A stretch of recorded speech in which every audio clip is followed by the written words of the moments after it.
ჩრდილოეთ კორეის ლიდერი კიმ ჩენ ინი მომავალ კვირას იშვიათ ვიზიტს გამართავს ჩინეთში მეორე მსოფლიო ომის დასრულების 80 წლის თავისადმი მიძღვილ სამხედრო აღლომზე დასასწრებად. რუსეთის პრეზიდენტი ვლადიმერ პუტინიც ასევე იქნება იმ 26 უცხოელ ლიდერს შორის, რომლებიც პეკინში აპირებენ ჩასვლას.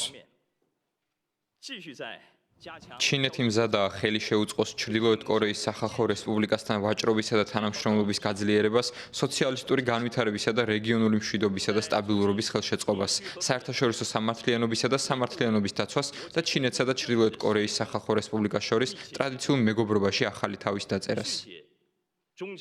ჩინეთი უკვე დიდი ხანია ჩრდილოეთ კორეის უდიდესი სავაჭრო პარტნიორია და დახმარების მთავარი მიმწოდებელია.